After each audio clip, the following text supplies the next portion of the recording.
जय हिंद दोस्तों। समय था 1971 का। दुनिया के नक्शे में पाकिस्तान दो भागों में बटा हुआ था।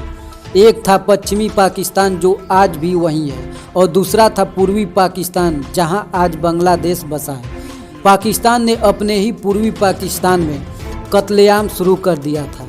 करीब 30 लाख लोगों को मौत के घाट उतार दिया था और करीब 4 लाख माँ बहनों के साथ बलात्कार किया था। आखिर ये सब पाकिस्तान क्यों कर रहा था, वो भी अपने ही मुल्क में। तो चलते हैं 50 साल पूर्व इतिहास के पन्ने को पलटते हैं। और दोस्तों, यदि चैनल पर नए हैं तो प्लीज़ चैनल को ज़रूर सब्सक्राइब कर लीजिए। असल में पूर्वी पाकिस्तान में एक चेहरा था, शेख मुजीबुर रहमान, जो दिनों दिन एक बड़ा चेहरा बनकर उभर रहे थे और लग रहा था कि पाकिस्तान का अगला गढ़ होगा पूर्वी पाकिस्तान। पश्चिमी पाकिस्तान को ये कतई बर्दाश्त नहीं हुआ। पश्चिमी पाकिस्तान की सेना आनन फानन में भारत को चकमा देकर पूर्वी पाकिस्तान जाती है और करीब 30-40 दिन में ही पूर्वी पाकिस्तान में तबाही मचा देती है। ये तबाही बहुत ही भयानक थी। महिलाओं के तो और भी दर्द भरे थे। इस दौरान करीब 30 लाख लोगों का कत्लेआम कर दिया गया था और वहीं 4 लाख महिलाओं का बलात्कार किया गया था, वो भी अपनों के सामने। ये एक ऐसा दृश्य था जिसे दिखाना हमारे लिए असंभव है। अब शेख मुजीबुर रहमान पश्चिमी पाकिस्तान के कब्जे में थे। पूरी पाकिस्तान की इस नाजुक हालत में मुक्ति वाहिनी विद्रोही गुट बनता है। पाकिस्तान का ये जुल्म अब पूरी दुनिया के सामने था। लाखों लोग घर बार छोड़कर भारत की ओर चल पड़े। उस समय भारत की बागडोर थी इंदिरा गांधी के हाथों में और भारत खुलकर पूर्वी पाकिस्तान को समर्थन दे दिया था। आखिर ऐसा जुल्म कब तक होते रहेंगे, वो भी हमारे पड़ोसियों के साथ। अब पाकिस्तान की लड़ाई में भारत की एंट्री होती है और यहीं से शुरू होता है 1947 के आगाज का। समय था अप्रैल 1971 का। अब ये आर पार की लड़ाई थी। प्रधानमंत्री इंदिरा गांधी ने भारतीय फोर्स को तैयार रहने का हुक्म दे दिया था। भारत के फील्ड मार्शल थे मानिक शाह। अप्रैल महीने को देखते हुए फील्ड मार्शल मानिक शाह ने इंदिरा गांधी को युद्ध टालने को कहा। वजह थी बारिश का मौसम। बंगाल वाले एरिया में अक्सर बाढ़ और तूफान की आवाजाही रहती है। हर तरफ कीचड़ ही कीचड़ रहता है, जो सैनिकों के लिए बड़ा ही दुर्गम था।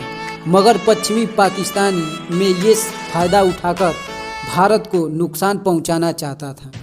अब रणनीति ये थी कि धीरे धीरे युद्ध को लंबा खींचने की थी। धीरे धीरे भारत की सेना मजबूती के साथ पूर्वी पाकिस्तान की ओर बढ़ रही थी, जहां पर पाकिस्तान जुल्म ढा रहा था। अब भारत पूर्वी पाकिस्तान की मुक्ति वाहिनी सेना को अंदर ही अंदर मजबूत कर रहा था और अब इसी दौर में पाकिस्तान हमले की फिराक में भी था। और तभी उसे एक खबर मिली कि भारत की पूरी सेना पूर्वी पाकिस्तान के आसपास है और गुजरात व राजस्थान के इलाके खाली पड़े हैं। अब पाकिस्तान की आर्मी रात के अंधेरे में निकल रही थी। तारीख थी 3 दिसंबर 1971 की। पाकिस्तानी सेना राजस्थान के जैसलमेर में एंट्री करती है और वह जगह थी लौंगेवाला। रात का समय था, हर तरफ सन्नाटा छाया हुआ था। पाकिस्तानी सैनिक लौंगेवाला पर लगातार बमबारी कर रहे थे। हर तरफ आग ही आग बरस रहा था। अब पाकिस्तान का मनोबल 7वें आसमान पर था। लौंगेवाला में भारतीय सेना की एक ही टुकड़ी मौजूद थी और उसमें जवान थे 120। लौंगेवाला में भारतीय सेना की टुकड़ी को संभाल रहे थे मेजर कुलदीप सिंह चांदपुरी। दूसरी तरफ पाकिस्तानियों का ब्रिगेडियर था तारिक मीर। अब 120 भारतीयों सेना के सामने थी 3000 पाकिस्तानी सेना, भारी मात्रा में गोले और टैंक। उस समय भारतीय वायुसेना के पास थे हंटर जहाज, ये जो भयानक तबाही के लिए जाने जाते थे। मगर रात का समय था और ये जहाज रात में नहीं उड़ सकते थे। मेजर कुलदीप सिंह चांदपुरी इस युद्ध को किसी तरह सुबह तक खींचना चाहते थे ताकि सुबह एयरफोर्स आकर काम तमाम कर दे। ये रात बहुत भयानक थी और अपने आप को बचाना भी एक चैलेंज था। मगर मेजर कुलदीप सिंह हार कहाँ मानने वाले थे। मेजर कुलदीप सिंह यहाँ एक योजना को अंजाम दिया था। योजना के तहत पाकिस्तानी काफिला के सामने माइंस बिछा दिया था लेकिन अफसोस की बात ये थी कि उस समय भारतीय सेना के पास मात्र 5 लैंड माइन्स था, लेकिन वो 5 माइन्स पाकिस्तानी टैंक के सामने लगा दिया गया। जैसे ही पाकिस्तानी सेना भारतीय सेना सीमा में घुसे, उनका टैंक ब्लास्ट होकर आसमान में उड़ता नजर आने लगा और पाकिस्तानी टैंक के परखच्चे उड़ गए। पाकिस्तानी मेजर तारिक मीर ने इंजीनियरों का सहारा लिया। करीब 5 से 6 घंटे तक माइंस को खोजने में लगा दिया, लेकिन नतीजा हैरान कर देने वाला था। उस रेगिस्तान में माइंस की जगह सैनिकों के टिफिन निकले। असल में ये मेजर कुलदीप सिंह चांदपुरी की योजना थी, ताकि सुबह तक होने का समय मिल जाए, और हुआ भी यही। सुबह का समय था, करीब 5 बज रहे थे, तभी भारतीय एयरफोर्स का हुजूम आ उमड़ा। अब लौंगेवाला का दृश्य अलग ही नज़र आ रहा था। हर तरफ पाकिस्तानी सेना जलकर खाक हो रही थी। सुबह होते ही लौंगेवाला पाकिस्तानियों का कब्र बन चुका था।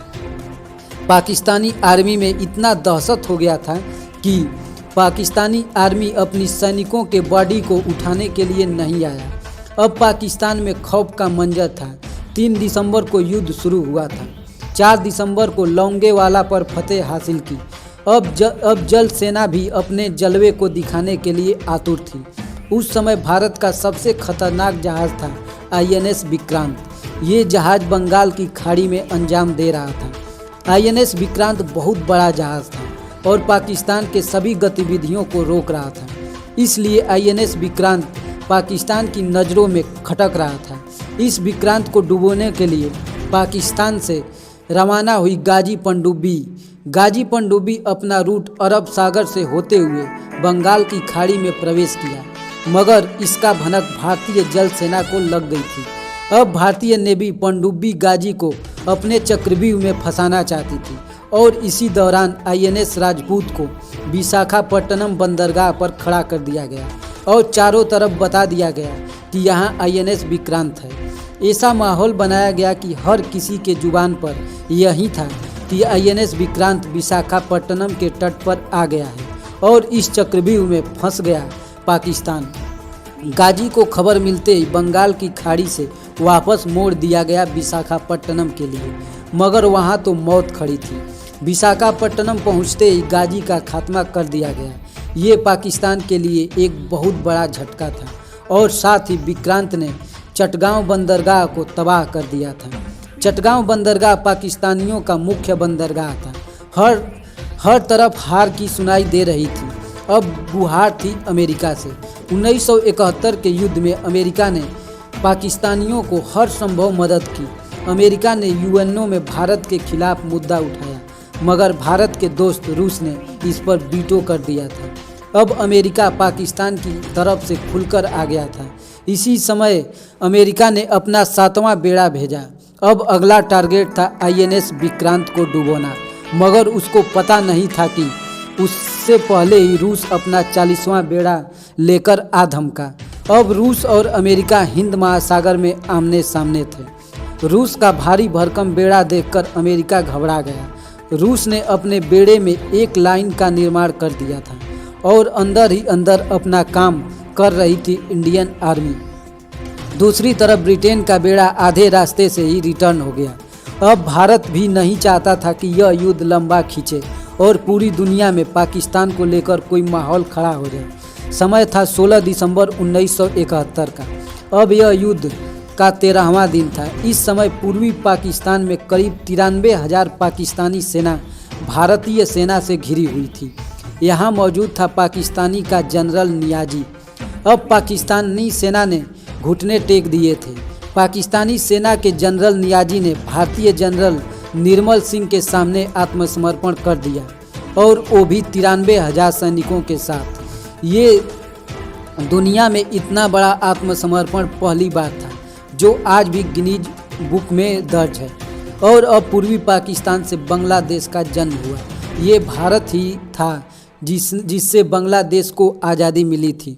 इस तरह भारत अपने पड़ोसियों के साथ बड़े भाई के रूप में हमेशा नज़र आता है। इस तरह हमारी सेना की बहादुरी के लिए एक लाइक तो ज़रूर बनता है, और चैनल को भी सब्सक्राइब करके आपका प्यार बनाए रखें। जय हिंद।